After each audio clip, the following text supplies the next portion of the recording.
네, 지금부터는 여러분들의 궁금증들을 속 시원하게 해결해 드리는 건강 온에어 시간입니다. 방송 전 미리 보내주신 사소한 질문부터 실시간 질문까지 모두 상담해 드리겠습니다. 네, 자, 첫 번째 질문 드리겠습니다. 9050번님께서 남겨주셨고요. 저는 40대 후반의 직장인 남자입니다. 지난해 초부터 가슴 통증이 심해서 여러 차례 검사를 받았는데요. 심장 질환을 의심했는데 심장과 폐 식도까진 이상이 없다고 하더라고요. 다행이라고 생각했지만 때때로 가슴이 뻐근하고 심할 때는 숨을 못 쉴 만큼 고통스럽습니다. 맛집 프로그램을 보면서 음식을 잔뜩 시키곤 하지만 막상 또 음식을 보면은 식욕이 뚝 떨어지고 며칠 동안 먹지 않게 될 때도 있습니다. 남겨주셨어요. 네, 지금 우리 40대 남자분께서 지금 호소하시는 건 만성 스트레스로 인한 거고, 예. 그리고 기질적인 문제가 없는 거는 검사를 했을 때 이렇게 이상이 없는 경우가 많습니다. 근데 증상은 있는데 검사를 해서 문제가 나오지 않을 때 되게 답답해 하시거든요. 네네. 그리고 지금 가슴이 뻐근하고 그리고 숨을 못 쉰다. 그러면서 맛도, 그러니까 소화도 잘 안 된다. 이런 네네. 얘기를 하시는 거는 우리가 치료의 어떤 큰 틀에 있어서 청상, 통중, 가운데를 통하고 온하, 아래쪽을 따뜻하게 해주는 이게 이제 치료의 큰 틀이 있는데요. 전반적으로 이 가슴에 이렇게 이 심화, 스트레스로 인해서 심화가 쌓이면서 이 청상이 안 되는 거죠. 그러니까 가슴이 뻐근하고 이렇게 뭐 두근거리고 뭔가 모를 이 압박감이 있고 그러면서 그와 관련돼 있는 이 통중, 여기가 그 안개 낀 곳을 생각해 보면 뭔가 이렇게 소통이 안 되고 이게 답답한 느낌이 있지 않습니까? 예. 그랬을 때 이 가장 가까이에 있는 심하에 있는 어떤 이 식도 위 그리고 소장의 기능들을 원활하지 못하게 만들거든요. 그래서 입맛이 없고 이렇게 소화가 안 되고 실질적으로 먹었을 때 역류성 식도염으로 이렇게 진행되는 경우가 되게 많습니다. 야, 이게 실제로 마음의 병 아닌가 싶네요. 네, 예, 화병 같습니다. 네. 다음 질문도 한번 볼게요. 이 치매 환자인 90세 외할머니를 65세 어머니께서 2년째 간병하고 있습니다. 최근 들어 한 번씩 숨이 가쁘시고 두통이 잦다고 하시더니 지난달에는 얼굴에 대상포진까지 생겼습니다. 거기다 잠은 오는데 막상 누우면 뜬 눈으로 밤을 지새거나 외할머니 보시느라 1시간에도 몇 번씩 깨셔서 수면 시간이 2시간이 채 안 되는 일이 허다하다고 합니다. 대상포진까지 생기셨대요. 네, 맞습니다. 네. 면역력이 이제 많이 떨어지신 건데 제일 이제 발단은 아마 어쩔 수 없는 이 상황, 어머님을 모셔야 되는 어쩔 수 없는 상황, 누구에게도 이제 얘기할 수 없죠. 그러면서 이 과긴장의 상태가 되면서 교감신경이 항진된 우리가 숨이 가쁘고 천촉이라고 하거든요. 흉민, 가슴이 답답하고 두통이 생기고 그리고 인면의 문제라든지 각성에 보통 이제 내원하신 분들이 화병이 있는 분들의 특징이 잠은 좀 주무실 수는 있으나 잠을 중간에 깨버리거나 또 어떤 이 때를 놓쳐버리면 또 잠을 들기도 어렵다고 하는 분들이 많거든요. 예, 그런 어떤 이 과긴장 상태에서 면역력이 저하된 것 같습니다. 제가 좀 추천을 드리자면 그 국화차, 감국이라고 하는 국화차가 지금 상황에서는 좀 도움이 될 것 같습니다. 앞서 뭐 치자도 있었습니다만 지금 같은 상황에서는 국화차가 도움이 된다. 라는 말씀 전해주셨습니다. 하나 더 질문 이어서 드리겠습니다. 코로나19 이후에 계획된 사업이 연속해서 엎어지면서 입맛이 없어 하루에 한 끼 정도 챙기다가 결국 역류성 식도염이 발생해서 지금 약을 먹고 있습니다. 요즘은 자다가 어깨와 발목 등에 알 수 없는 통증이 생겨서 자주 깨곤 하는데요. 마사지를 받아봤는데 전혀 낫지 않고요. 오히려 팔이나 허리 등으로 통증이 점점 번지는 것 같습니다. 하셨습니다. 네네. 지금 코로나 블루라고 해서 요즘 코로나 시국에 아무래도 이 화병과 우울증을 그렇죠. 우울한 감정을 이렇게 호소하시는 분들이 많은데요. 실질적으로 이 지금 소화기 자체는 문제가 아니라고 보여지고 왜냐하면 이유 없는 통증들이 지금 계속된다라는 거는 화병으로 인한 그냥 통증이라고 보시면 되거든요. 네. 그래서 손상 등의 직접적인 원인이 없으면서 이 근본 원인이 마음으로부터 가는 심신증이라고 합니다.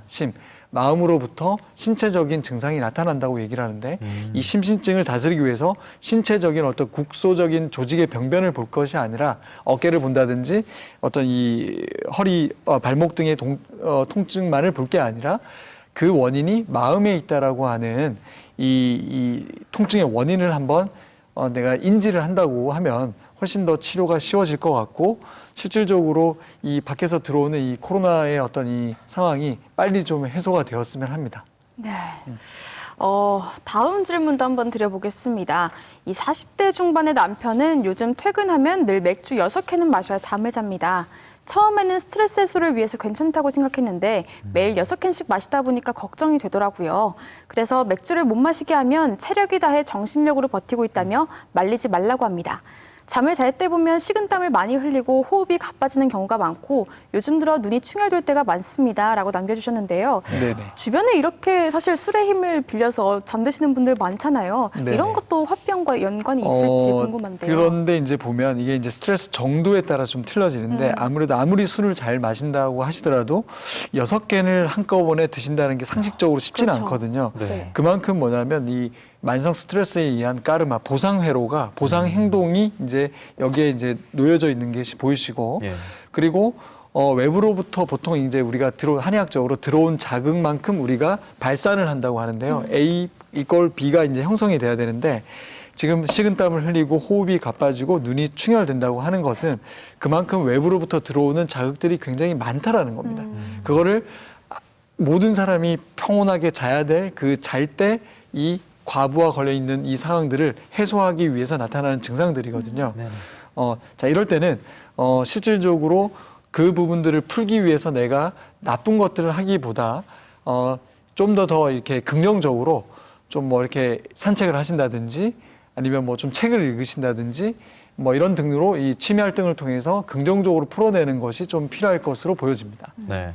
앞서 보상이라는 단어가 나왔었는데 이 보상을 술이나 흡연 같은 걸로 이겨내려고 하면 우리 몸이 상할 수밖에 없을 것 같아요. 그래서 평소에도 이제 시간이 나면 운동이나 말씀대로 좋은 생각으로 극복하는 게 가장 좋은 극복 방법이 될 것 같습니다. 물론 말씀대로 코로나19가 또 빨리 극복이 됐으면 좋겠고요. 이어서 또 드리겠습니다. 고등학교 2학년 아들 둔 어머니께서 남겨주셨습니다. 아들이 고등학생이 되면서 성적 스트레스로 부쩍 힘들어하고 있습니다. 요즘 얼굴이 자주 붉어지길래 얘가 추워서 그런가 했는데 실내에서도 자주 코 주변이 벌겋게 올라오고 다크서클도 현재 심합니다. 작은 소리에도 깜짝깜짝 잘 놀라고 속이 자주 메스껍다고 해서 걱정입니다 하셨는데 이 깜짝깜짝 잘 놀란다도 앞서 말씀해 주신 부분이 좀 네, 기억이 나네요. 맞습니다. 이 깜짝깜짝 잘 놀랄 때는 우리가 한의학적으로 심담허겁이라고 해서 네. 심장이 약하고 담이 적다, 담력이 적다 하잖아요. 예. 넌 왜 이렇게 담이 적니 했을 때 겁이 많고 뭔가 모르게 이렇게 위축돼 있는 이런 상황을 볼 수가 있는데 우리 지금 이 아드님은 원래부터 좀 마음이 좀 여린 친구로 좀 보여지고요. 그러면서 성적이 아무래도 이제 이런 그러니까 10대, 20대들도 얼마든지 스트레스에 놓일 수가 있거든요. 스트레스가 강하냐 안 가냐가 중요한 게 아니라 스트레스에 반응하는 그런 이 내 개체가 어떻게 반응하냐에 따라서 이 스트레스가 달라질 수 있기 때문에 지금 이 상황에서는 아무래도 이 상열 하안에 위로는 열이 달아오르고 소화가 안 되고 아마도 손발은 차가운 그리고 우리 손발에서 이런 그 다한증 같은 게 아마 있을 그런 친구로 보여집니다. 그래서 입시를 앞둔 학생들에게서도 밤에 자기 전에 야식을 한다거나 아니면 핸드폰을 너무 많이 보는 그래서 시상이 너무 과항진이 걸리는 이 스트레스를 더 가중시키는 걸 좀 덜 하셨으면 하는 그런 바람이 좀 있습니다. 네. 그러니까 평소에 좀 차분하게 생각하고 화병으로 이어지지 않게 일단 마음의 병을 스스로 제어하는 게 가장 중요하겠군요. 예, 아마도 어머님의 어떤 이 지지가 또 필요할 것 같습니다. 네. 좀 따뜻하게 이렇게 말 한마디라도 칭찬이나 따뜻한 말을 해주셨으면 좋겠습니다. 네, 이렇게 뭐 화병에 취약한 직업군도 있고 다양한 분들도 있을 테고요. 반면 한 연구 결과 보니까 화를 잘 내고 쉽게 기분이 상하는 사람은 뇌졸중과 같은 혈압 관련 질환에 걸릴 위험이 2.2배나 높다고 합니다. 그래서 극과 극은 정말 좋지 않은 것 같습니다. 평소 충분한 휴식, 또 숙면, 피로 회복을 신경 쓰시는 게 평소에 가장 중요하겠습니다. 네, 지금까지 화병의 주요 질환에 대해서 한 방으로 알아봤는데요. 마지막으로 시청자분들께 당부하고 싶은 부분이 있다면 한 말씀 부탁드리겠습니다. 네, 오늘 방송을 한번 정리를 한번 해보겠습니다. 첫 번째, 화병은 화를 참아서 발생하는 심신증입니다. 그리고 두 번째, 만성통증은 조직의 병변뿐만 아니라 어떤 뇌신경계, 마음의 어떤 병변이 같이 동반된다. 그리고 세 번째, 불면증은 화병, 그리고 소장, 방광, 턱관절 등의 여러 원인이 얽혀져 있습니다. 그리고 중요한 포인트가 있습니다. 병이 아닌 병이 든 환자를 치유해야 되는데요. 진단명이 중요한 게 아니라 왜 이 환자가 병이 걸렸는지에 대해서 파악해서 해소하는 것이 병과 멀어지게 하는 어떤 핵심이 되겠고, 그리고 환자분들은 약과 의사에게만 의존하지 말기를 바랍니다. 왜냐하면 환자 본인이 스스로 자연 치유력을 끌어올릴 수 있는 어떤 좋은 생각, 그리고 좋은 시기, 좋은 음식, 그리고 좋은 어떤 수면들을 통해서 얼마든지 우리가 면역력을 끌어올리고 양생법을 실천하는 것이 도움이 될 것 같습니다.